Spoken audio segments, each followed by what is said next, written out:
everyone, and welcome to The Best Minds in Dermatology, a podcast to know more closely the most accomplished minds in the field of dermatology and the stories behind their success. I'm Dr. Anmol, and in today's episode, we're going to be in conversation with Dr. Ishmeet Kaur, a Delhi based dermatologist with 90 plus publications and multiple awards to her credit.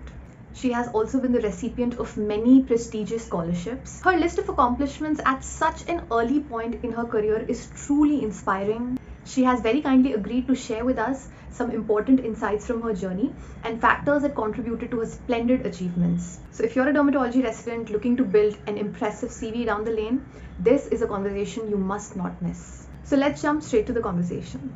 A very warm welcome. And I'm super excited to have you on this podcast. And thank you so much for making the time for this.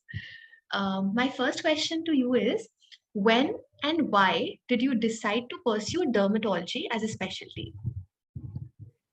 So that has a story behind it. Actually, when I got selected in my PG entrance examination, I was getting two major choices, which I was really confused with to begin with. One was MD Pediatrics and one was MD Dermatology. And since I've done my MBBS from Maulana Azad Medical College, I was getting pediatrics from MAMC. So that was again a kind of a temptation to stay in MAMC since I was confused between the two branches. But then I did my research. I talked to some of my seniors who've been pursuing dermatology and who were doing MD and had done MD in the past. And I got to know that dermatology is a mixture of all the branches. It has the essence of all the branches in it. It has medicine, it has pediatrics. You see a lot of genodermatosis cases, so many syndromes. You get to do some minor procedures as well. And cosmetology is such a growing field, to tell you the truth, for a female, you need to take some factors into account, like what kind of life you want in future. So after considering all those factors, I decided, that dermatology is a wholesome branch which gives you exposure to all the fields and you get to do the cosmetic procedures. That's a choice. If you want to stay in government setup, that is also a choice. And it is an ever growing branch. You can do so many fellowships in the future, so many learning. It keeps on occurring throughout the course of your practice. So that's what inspired me to choose dermatology over pediatrics. That's true. I agree, ma'am. My next question is that there are actually dermatology, I think, is a very misunderstood branch. There are many misconceptions about it. So, what, according to you, is the biggest misconception about dermatology as a branch, which you felt earlier that, okay, for example, some people say that it's just pimple popping or it's just about, we are just glorified beauticians, but that's not true. So, what, according to you, is the biggest misconception about dermatology? So I'll tell you the two big misconceptions that I have realized that people have regarding dermatology. One misconception I realized during my PG time early on is that dermatology is all about steroids. कुछ भी हो doctor ने steroid ही देना है तो chemist से जाके ही ले लो that is a big misconception and that is ruining so many skin of so many people that I can't tell you. So many people come with steroid abuse, they just take over the counter steroids. So that misconception, I really wish we can clear it in future among people, that if you have a skin problem, you should visit a dermatologist, because the skin treatment is completely tailor made according to the cause. We give steroids, that's absolutely true. So many skin manifestations require steroids, but not all. And when you apply steroid when not needed, then that's a big problem. So that is one misconception that I realized during my PG time only.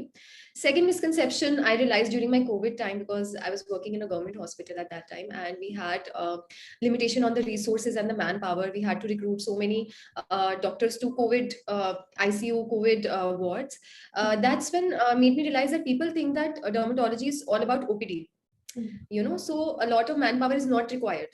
Still now also, if you see, there is so much scarcity of post of senior residents in so many hospitals, because people think that it's all about OPD and one doctor in one room is enough. You just need to see the patients. But there's so many inpatients, there's so many ward patients who are on high dose of immunosuppressants with skin failure of maybe 80 to 90% of body surface area, which may need critical care, which may need proper monitoring of the investigations. So that is one misconception that I really need. I want that people should clear up in their mind that it's not about only OPD. They have procedures, they are inpatient as well. So, ma'am, I want to know, who were you mentored by, and how big a role do you feel a mentor plays in shaping someone as a dermatologist? So, just to tell everyone, I did my MD from University College of Medical Sciences and GTB Hospital. I was blessed. I can't stress it enough. I was blessed to have such a great faculty. Each and every teacher, starting from Dr. Bhattacharya, Dr. Ashna, everyone is so academically oriented in their own way. They have their other different type of approach to teach all the students, and they give you such great direction on how to approach this 3-year course, which can have such a huge impact on your life, on your profession. My guide was Dr. Vijay Gandhi, who really helped me throughout my thesis and helped me publish it. But till now, if you ask me who has mentored me, it's been none other than Dr. Archana Singhal. She has been a huge help. Till now, also, we talk on the phone, we publish so many things together. She gave me good direction. She is so energetic that she inspired me not only academically, but also on personal level. So if you ask me, one person is Dr. Archana Singhal. And the next question that you asked me is, a mentor can have a huge impact on your career, because again they give you direction, they help you build thesis, and the first major publication of every PG student is usually their thesis. So in that, the mentor and the guide has a huge role. So it makes an impact. But of course, to all the dermatologists who feel, sometimes the guides and mentors are not very interested in the thesis, they have a different kind of approach which is not suiting you or your personality. You want to build up your own approach on how to build your career, on how to take on the dermatology course. For those, it doesn't matter that much. You can develop your own personality on your own thesis, and just go through the literature and you'll understand. Just take help from your seniors, from other teachers, and they'll be able to help you. And if you are persistent enough, you'll be able to reach on the same level as any other PG student with a very good guide or mentor. Great, lovely. Ma'am, what according to you is the one thing that you did in your residency that helped you immensely in your career later on? Okay, so if you ask me, the one thing that's very difficult to pinpoint, but one thing that I feel in retrospect that I did right was following up on all my patients. Especially in OPD. In ward, it's very easy to follow up the patients because patients are still there. But in OPD, I used to have a curiosity. So suppose one patient comes to my OPD, I will take that, with a very peculiar features. Of course, fungal infections, KBs, you treat them there and on, and after a few cases, you know how they are going to respond to the treatment. But if a patient is having any peculiar manifestation, I used to take that patient in my mind at home, and I used to follow through. I used to be very curious. I used to, even though if I know what to do and what not to do, I still used to read up at home, that if I missed out anything, I always used to call the patient the next day. And in case I've missed out any investigation, I used to follow through, counsel the patient, and keep on persistently telling the patient to follow up, so that we can arrive at a proper diagnosis, because such peculiar manifestations usually have a lot of differential diagnosis. And I used to read up the investigations on how to treat the patient. So that following up really helped me how to connect, learn how to connect with each and every patient. And that is very important, not only if you want to do a private practice where you want to build your circle of patients, but in government setup as well, because it helps you in personal development and also gives you a sense of gratification when you see such a nice improvement in the patient. The patient is so happy, because these patients, they've been to so many other hospitals where they haven't been diagnosed well. So once you diagnose them and give them improvement, there's nothing like that. The sense of gratification is huge. Great. So following up really helped you. That Yes, habit really helped you. Okay. absolutely. Ma'am, you have 90 plus publications, which is quite commendable so early in your career. What factors do you think contributed to that? So, of course, my teachers, they were very academically oriented. But the next thing was, I used to attend conferences a lot.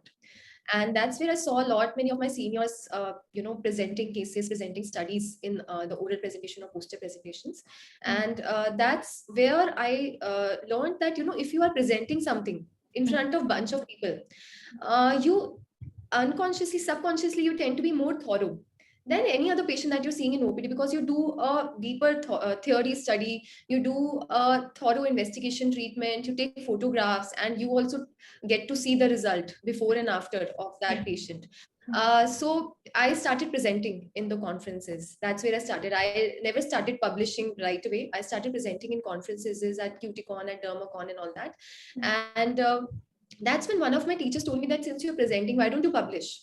So I was like, okay, we can publish also in this early stage. I never thought that even as a PG, we can publish. We have that power, we have that caliber to publish something. So I published one of my case report with one of my senior residents. At that time, I was a PG. And after that, the field of dermoscopy was something which really intrigued me since the beginning.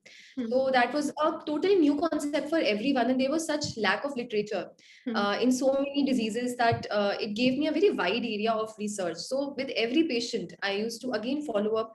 I used to read back at home, call them up once again. I used to see how many articles are already there. If there's any scarcity of literature, I used to make a case report, take help of my teachers, and I started publishing. And once you start publishing, you know the protocol. It gets really easy. You know, it comes really natural to you. The initial few publications are always very hard because you don't know kaise banana hai, material methods. It becomes really, you know, sometimes it's very cumbersome to write the material methods. आपको लगता है ये तो क्या है इसमें, कैसे क्या लिखे हैं इसमें, नहीं समझ आ रहा. But once you publish 2-3 articles, it becomes natural to you. It comes in a flow, and then it doesn't take that much time, and then it keeps on flowing. So the initial 5 publications will help you take on the next 20 publications. Great. So ma'am, in terms of building a great CV, in terms of publications, do you think the quality of publications matters more or the quantity? Quality, always quality, because see, there are so many journals which are paid. Okay, so they take any and every article that you give them, but it's not going to help you build your CV. The journals that usually leave an impact on your CV are the ones which are indexed, which are high esteemed journals, and they need proper quality wise articles which are scarce in the literature, which interest the readers the most. So once you get a hang of it, that this is an interesting case, something, a study where some feature is lacking in so many syndromes, for example, lichen planus, some feature, some dermoscopic feature is lacking.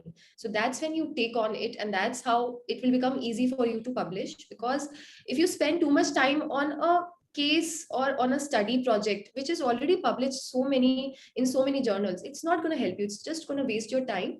Take on a very interesting, find your area of interest. For example, for me, intraoperative dermoscopy was my area of interest, where literature is very scarce, there's not a lot of research, and that's what I'm more known for.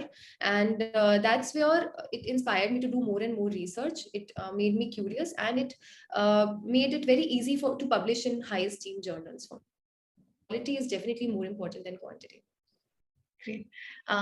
So, ma'am, according to you, in order to have a strong resume, how many publications should one have to their credit by the end of residency? Or is there such a thing or not? I just want to know if something, like this. See, so if you're junior residency, the MD course, yes, it's good enough for you to start with case reports first, because I can understand, because you're focusing on your thesis. So it's really hard to take on a big study project. You can always help your senior residents or one of the faculty members and in study projects, but take on case reports first. Okay. I can't define on any required number, because so many, see, if you want to build your CV, that you can do in your senior residency as well. Okay. So by the end of your junior residency, maybe 5-6 case reports are good enough, and you can help out and learn how to build on a study projects with your faculty in senior residency, and concentrate on your thesis, make it better, make it the best project of your residency, so that publishing it is really easy for you, because that is like the biggest project you'll do ever. Okay, you'll never get 2 years of time to focus on a study project. So thesis is something, it should be like a Bible to you. So write your thesis really nicely, and never ever compromise on your learning just to build on case reports. I see some people who are very hungry for case reports and publications, who just mug up things and just write it whatever patient and bas fatafat articles पढ़ के they just write the discussion and they just get away with it. But that is also not good. If you're not giving your heart and mind into that case report and not learning from it, then it is of no use. That building of CV is of no use if you don't remember what you saw in the patient. So do your learning along with. True, absolutely. So, ma'am, apart from good quality publications, like you said, how can one build an impressive CV? What other things can one do to build a good CV? Yeah, so apart from publications, like I told you, go to conferences, present oral presentation, poster presentation. In fact, even free paper presentations you can present. That is also a good way to build your CV. Participate in quizzes. I was just very interested in participating on quizzes because that led to such a good learning. If you are under pressure of some award or presenting in front of a bunch of people, that gives you a subconscious drive to learn more and more. Okay, so that's what I did. I participated in a lot of quizzes. Even if you're not winning, don't feel disheartened. If you get into the final round, the top four, that is also okay. Even a participation certificate is also good enough. So participate in quizzes, attend conferences, and attend workshops. All these things really matter. So during junior residency, these are the things which you can do to build up your CV. Ma'am, after completing your post graduation, after MD, how many years should one dedicate to learning and gaining skills before they start their own private clinic? So that is very subjective. It all depends on how much you learned during your MD. But definitely, I would always advise all PG students to do at least 1 to 2 years of senior residency, if not 3, because sometimes people get a sense of saturation during senior residency as well. कि नहीं अब तो हो गया इससे ज़्यादा कुछ new मिल नहीं रहा. Sometimes the patient load in the hospital is very static. They get the same amount of patients, the same procedures keep coming up, and if you've mastered it, if you feel confidence, then that's the criteria to give up your senior residency and move on to private practice if that is your goal. Okay. So fellowships are not a must, right, ma'am? It's definitely, I mean, not a must, because sometimes people can do it by attending conferences and workshops as well. But if you feel like you are not having enough confidence in a procedure, for example, injectables, I would always advise to do a fellowship in injectables, or if you want to pursue hair transplantation as your main line of practice, then that definitely requires fellowship. Laser again needs a proper training. So don't just start away with the procedures right away, because in senior residency in government setup, sometimes so many hospitals, they don't have that facilities of laser, of other cosmetic procedures. So if private practice is your goal and you feel that the lasers were not there at the hospital, then you need to go to some fellowship centers and pursue fellowships or observerships also. Okay. Ma'am, you recently started your private clinic, Dermosphere, in Delhi. So I wanted to know, what are the biggest challenges that you faced setting up and running your own private clinic? Yeah, so setting up a private practice is not very easy to, just to burst the bubble of everyone. It becomes really exciting once you start private practice, but that initial phase, it's like building your own home. Even it's more important than home, because you can't renovate, you can't change that clinic setup which you have finalized. So always make a thorough plan of how many, what should be the structure of your clinic. The biggest challenge that I felt was choosing the equipment, because the architecture and everything came naturally to me.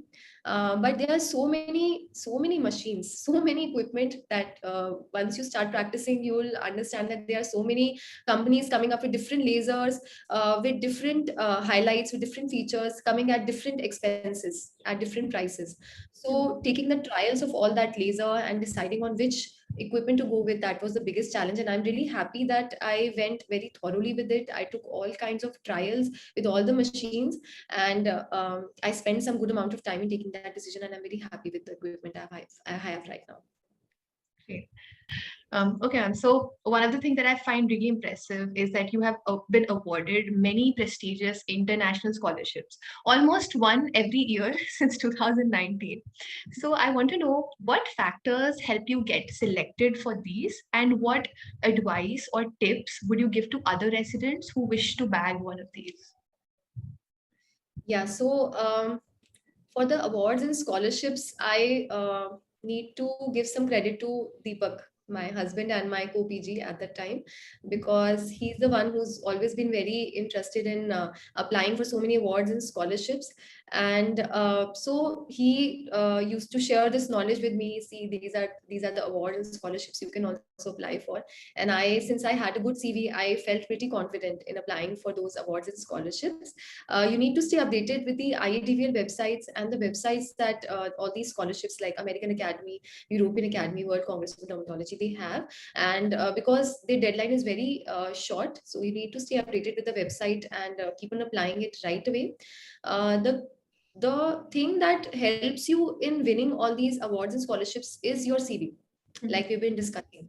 So if you go through their websites, they actually have a criteria. They have a point system which they give for publications in international journals. They all need to be indexed, of course. They don't give credit to non-indexed being journals. That's where I was discussing about the quality of the articles that you need to publish.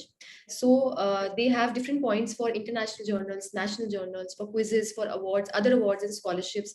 Even the IADVL activities that you do, they give credit to that also. So for example, if you are participating in a conference, helping out in a workshop, or being a quiz master, or being a faculty, that also really helps. So publications, quiz participation, other awards, other scholarships, doing fellowships, and participation in IADVL activities, these things are really important to get to get a good position in winning these awards. Ma'am, what according to you are the biggest factors that have contributed to your achievement so far? So biggest factors, if you ask me, it's to begin with getting admission into a college where the faculty was really good. They gave me a good direction. They made me somewhat, they contributed to the academic orientation that I have till now.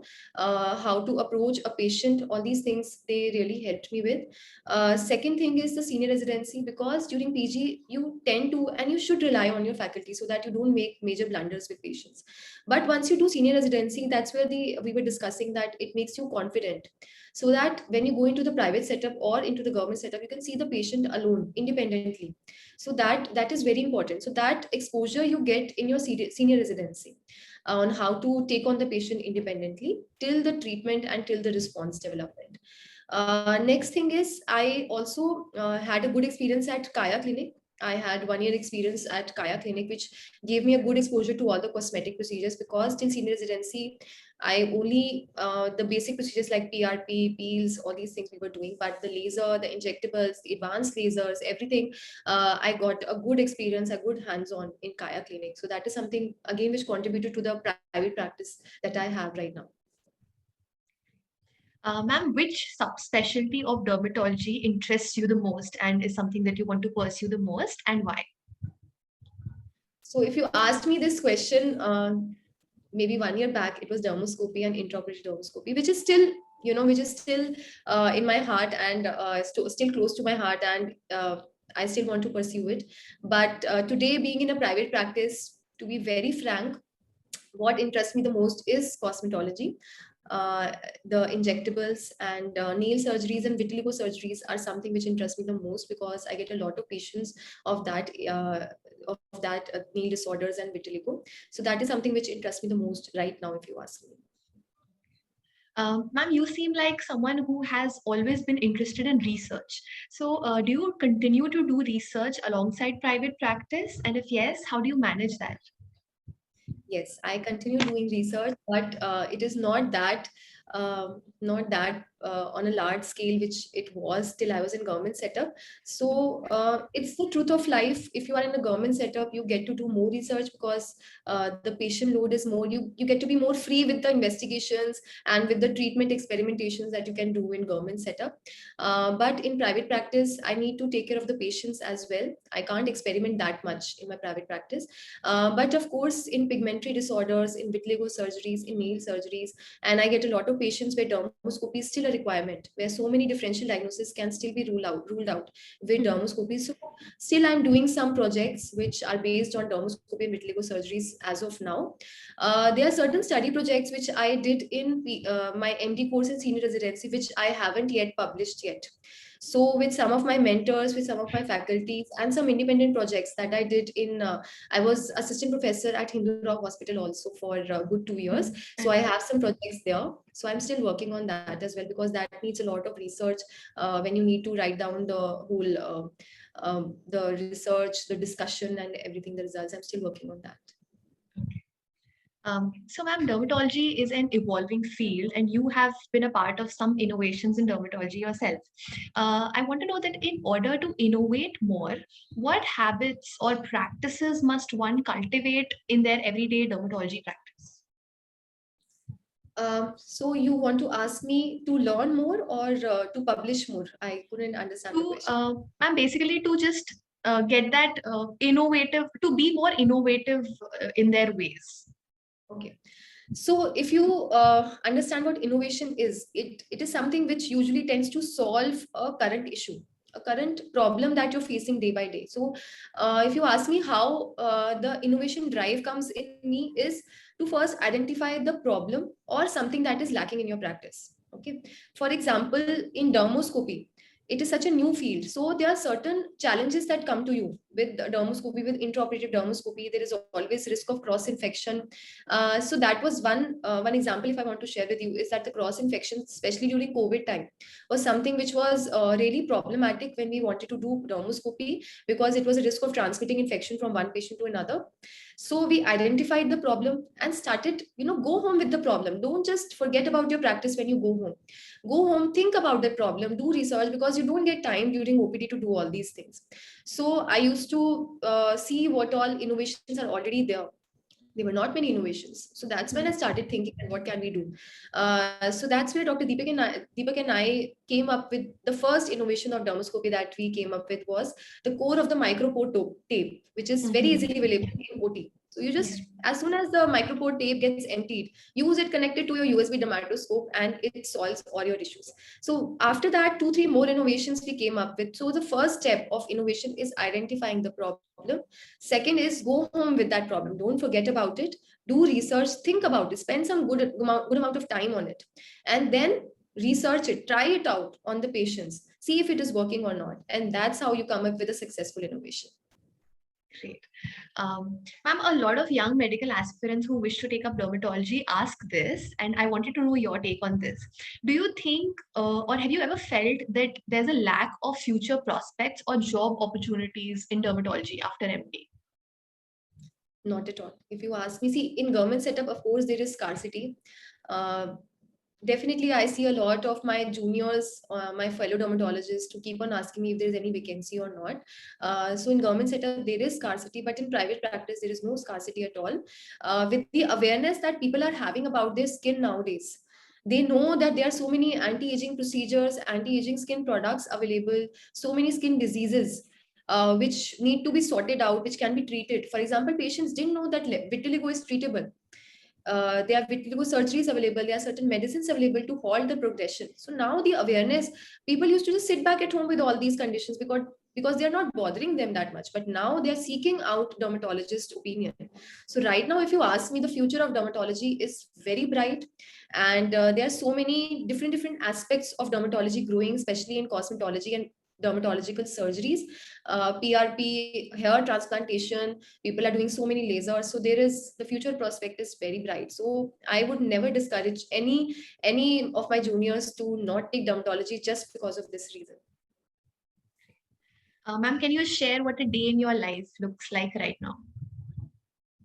Okay, so my day started with my daughter, first of all, and I played with her for some time, and then I fed her some breakfast, and then I came to my clinic. I saw some patients. I had a laser procedure, and now I'm here with you doing this session.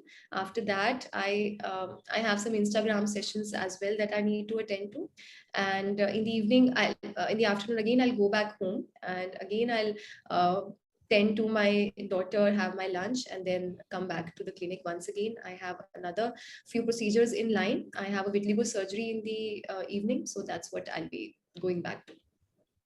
Amazing. Ma'am, what according to you is the future of dermatology? Yeah, so like I said, the future of dermatology, there are two aspects. One is the core dermatology.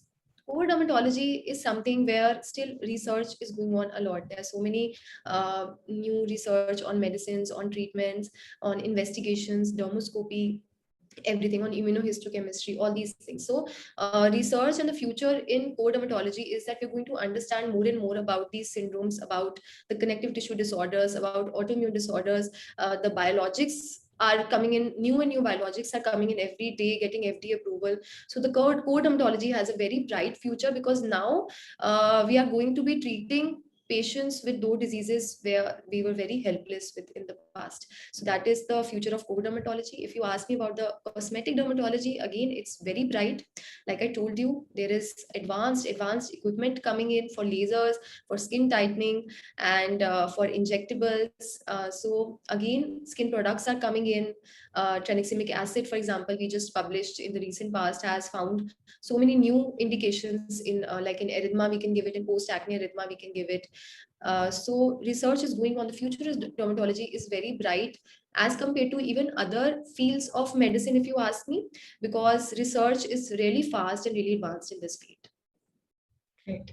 Ma'am, I come to my last question, which is how can budding dermatologists learn from you in person and train under you and be mentored by you? Do you conduct any workshops or teaching programs? For any budding dermatologist to get trained, we have a lot of programs available. For example, we keep on conducting workshops on injectables like Botox, fillers, even HIFU and laser as well, because we know that during senior residency in any hospital that you're working with, this kind of exposure is lacking. So any budding dermatologist would definitely want to seek out training in these cases. And we have observership programs and hands-on programs as well. In fact, many dermatologists, just last month, another dermatologist came to us for observership. She spent good amount of 2 months with us. She used to come in the morning and go back in the evening. Get for first month she used to do observership, and the next month we started giving her hands-on on certain procedures as well. So after going back, she was pretty confident and to start up her own private practice and work in a corporate hospital. So that's what we aim to provide to any budding dermatologist that come to us: observership, hands-on programs, and workshops we keep on connecting. So if anyone wants to participate in these, they can contact me on my Instagram handle, or my contact details are available on Instagram handle, and we'll definitely invite them on the next workshop that we are planning. Okay. Ma'am, this has been amazing. I have learned a lot today, and thank you so much for making the time to do this. You've always been really kind to me, and I'm sure a lot of residents will benefit from this conversation. So thank you so much, ma'am. You're too sweet to say that. And thank you so much for conducting this session. It is really nice of you to, create this platform where all the young and budding dermatologists can learn about the basic queries that any dermatologist that I used to have during my MD course. So that is a really nice platform to connect with all the young dermatologists. One message that I would like to send them all is don't be too don't be too scared of pursuing new and areas that haven't been pursued till now. Just be experimental. Even if you fail, you learn from that failure as well. Even if you're not doing an MD course from one of the top colleges, it is still fine, because you can still learn from your patient is the best teacher for you. Okay, so you can still learn from the patients. You can learn more during senior residency. Keep on doing senior residency until you feel confident, because in private practice you lose touch with the core dermatologist patients. They don't come as often. So once they come and you miss out on a case like leprosy and TB, that is a huge blunder.